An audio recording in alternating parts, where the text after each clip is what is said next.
السلام علیکم ناظرین، امید کرتا ہوں آپ سب ٹھیک ہوں گے۔ دالیں انسانی دماغ کو صحت دیتی ہیں، جس سے انسان کا جسم قوت سے بھر جاتا ہے۔ یہ معدے کو خراب نہیں ہونے دیتی۔ ناشتے میں زیادہ میٹھا کھانے سے دانت جلدی خراب ہو جاتے ہیں۔ ڈینگی کے مرض میں سبز الائچی کے دانے منہ میں رکھنے سے وائٹ سیل تیزی سے بڑھنے لگتے ہیں، لیکن خیال رہے کہ دانوں کو چبانا نہیں، بس منہ میں ہی رکھنا ہے۔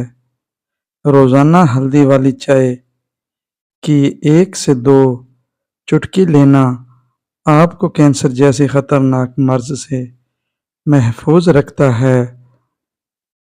پاؤں پر مہندی لگا کر جمع کرنے سے نفس ساری رات کھڑا رہتا ہے۔ سر پر مل مل کا کپڑا باندھ کر جمع پر کرنے سے نفس سے پانی دیر سے نکلتا ہے۔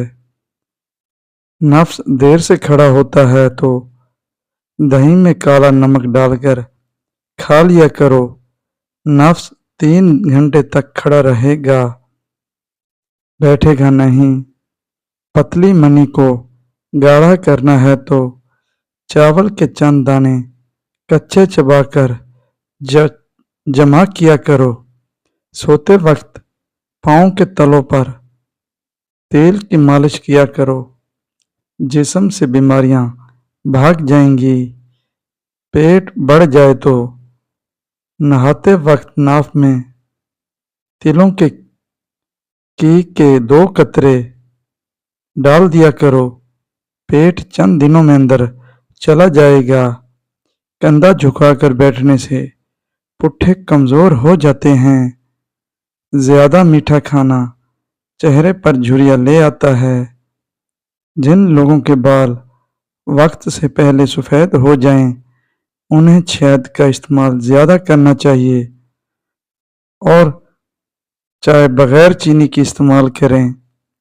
اس سے آپ کا جسم صحیح اور توانا رہے گا۔ ادرک کو ابال کر کھاؤ تو جگر کو طاقت ملے گی۔ رومن عورتیں چہرے پر پھٹکڑی کی مالش کیا کرتی تھی۔ پھٹکڑی کے استعمال سے چہرے پر نمودار ہونے والی لکیریں اور چھوٹی چھوٹی جھریوں کا خاتمہ ہو جاتا ہے اور چہرے کا رنگ صاف ہو جاتا ہے۔ ناظرین، اگر کوئی آپ کے دروازے پر نمک یا کوئی اور کھانے پینے کی چیز مانگے تو برتن میں لاؤ، ہاتھ پر رکھ کر مت لاؤ۔ جوتا ہمیشہ جھاڑ کر پہنو، شاید اس کے اندر کوئی موذی جانور بیٹھا ہو۔ اسی طرح بستر اور کپڑے بھی جھاڑ کر استعمال کرو۔ عورت جب محبت کے سفر میں آنکھیں بند کر کے چلتی ہے تو مرد اس کی آنکھیں کھول دیتا ہے، کبھی دھکا دے کر اور کبھی دھوکہ دے کر۔ باپ امیر ہو یا غریب، بیٹیوں کے لیے ان کا بادشاہ ہوتا ہے۔ امید کرتا ہوں آج کی میری ویڈیو آپ کو اچھی لگی ہوگی اور میرے چینل کو سبسکرائب کر دینا۔ اللہ حافظ، جزاک اللہ۔